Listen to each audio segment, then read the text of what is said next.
This is Swastika student ID 2023692440. Today I'm going to give a presentation on the topic Australia as a tourism destination of the subject communication and study skills.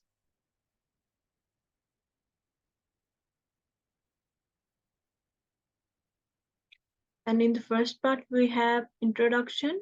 Tourism in Australia is an important part of the Australian economy. It comprises domestic and international visitors.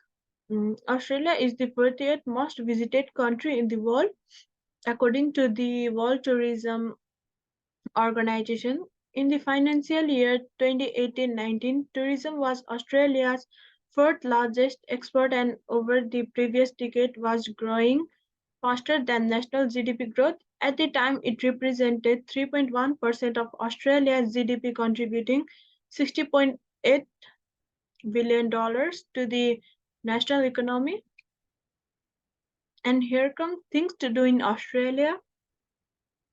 There are countless amazing experiences to be had when visiting Australia, so much so it can be tricky to know where to start, whether you are up for adventure, think chasing crocs in the Northern Territory, keen to meet furry locals on an iconic wildlife encounter, or want to delve into our culture and history with a First Nations experience.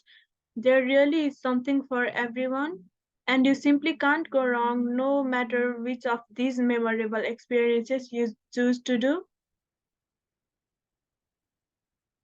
And here is Island Hop in the Whitsundays. The Whitsundays in Queensland offer some of the world's finest sailing, thanks to perfect winds, calm seas, beautiful scenery, and 44 islands to hop through. And 69 of those are uninhabited. Whether you want to charter your own cruise and hire a yacht with some friends, or simply relax on a private tour and let someone else do the navigating, you'll find that taking in the beauty of this tropical oasis from aboard a boat is one of the best Aussie experiences on offer. And here comes Cruise the Kimberley.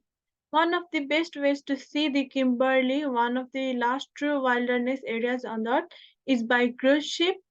2 billion years of natural history are on show along the isolated Kimberley coast in Western Australia, and there are some great cruising experiences that offer unique ways to see it all.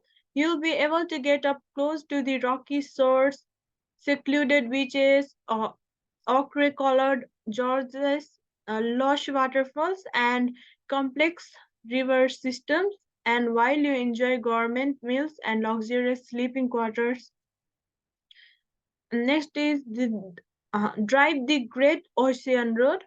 Hire a car in Melbourne and get ready for a road trip filled with some pretty incredible scenery. See the famous surf spots of Turkey and Wales Beach, the kangaroos on the Anglesia golf course, the laid-back town of Lorne, and the spectacular rock formations of the Double Apostles. Walk through waterfalls and lush forests in Otway National Park, or well watch from historic Warrnambool. You could drive it all in 3 hours non-stop, but we recommend take at least 2 days to take in the night to take in the many sights. And here comes swim with unique marine life. From whale sharks to turtles and sea lions, swimming with Australia's marine life is a once in a lifetime experience. A few key experiences to get you started. Swimming with humpback whales in Queensland. Australia is among only a handful of countries where you can swim with these majestic creatures. Coming masked to fin with a whale shark on the UNESCO World Heritage listed Ningaloo Reef in Western Australia, splashing around with the ever so cute sea lions in South Australia, and snorkeling with turtles in Queensland and New South Wales. And here comes hot air balloon above Australia's capital. As we know, Canberra is the Australia's capital. Canberra is known as one of the best places to balloon with calm conditions, green scenery, and spectacular views of Lake Burley Griffin. Add in the city's interesting architecture, monuments, and sculptures, and Parliament House, and you are in for a scenic treat. Plus, afterwards, you get to celebrate with a champagne breakfast at the Park Hyatt Hotel, and then above the whole day ahead of you to explore the sights you saw from above. And next is climb the Harbour Bridge. You can't you can't visit Sydney without experiencing one of its most iconic landmarks. Of course, you can see the Harbour Bridge from many different vantage points, but climbing it brings the experience to a whole new level. Climb the entire bridge from south to north and back again and take in the amazing views of Sydney Harbour and the iconic sails of the Opera House. We recommend taking a guided tour of the Opera House once you are back on solid ground. And here comes Hunter Valley wine tasting. Sounds interesting and exciting. The Hunter Valley wine region is one of Australia's most famous and popular wine growing regions. As such, anyone visiting Hunter Valley should consider looking at one of the many Hunter Valley wine tasting tours. Since it's only a 2 hour drive north of Sydney, many tours take place from Sydney. But if you are also visiting the region on a road trip north, then you can find tours from the region itself. And here comes next try some Aussie snacks.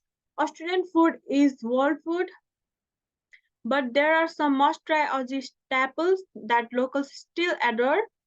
You might win, but at least sample some yeasty, salty Vegemite spread thinly on toast.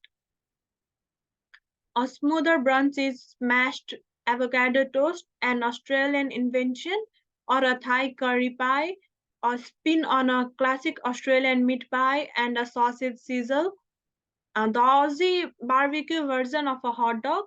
You are most likely to bring home Tim Tams, the chocolate covered biscuits that Aussies so longingly for when overseas. Australia's greatest export to the coffee world is the flat white, which is most famously fine-tuned in Melbourne. Here comes the challenges faced by Australian tourism with its solution. And the first is Commonwealth grant funding for tourism development, and its issue is the tourism demand driver investment program is in its final year, but there is no certainty of what might replace it. There is no consultation established to gather input on reform and to refine state and territory budgets and timelines to match it in time. And its solution, a joint approach to TDDI review needs to be adopted so that there is genuine input into the program, particularly assessment criteria matching funding requirements and timing. And here comes regional dispersal of growing international markets. And its issue is the strong growth in international markets from Asia and particularly China is not transferring into regional dispersal overnight stays within the first visit.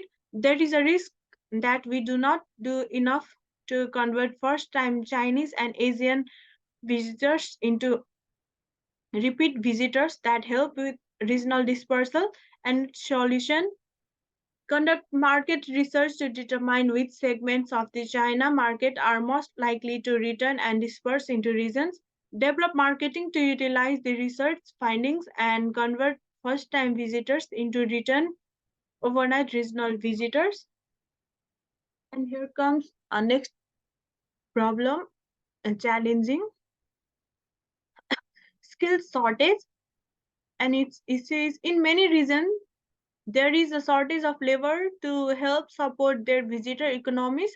To help regions remain competitive, we also need to lift the skill levels across many sectors of the visitor economy. However, it is much more difficult to source skilled labor in regions than in cities, and its solution is as conduct a state by state review of historical and forecast tourism and events training places, example TAFEs and universities. STOs and ART to work together on input to the hospitality and events on the relevant short-term and medium to long-term strategic skills list under the federal government's temporary skills shortage TSS visa. ART to develop and ART to develop and seek investment in professional career development programs delivered through its convention or through training workshops distributed via a traveling roadshow. And these are the references through which I have done all the researches on my presentation. And thank you.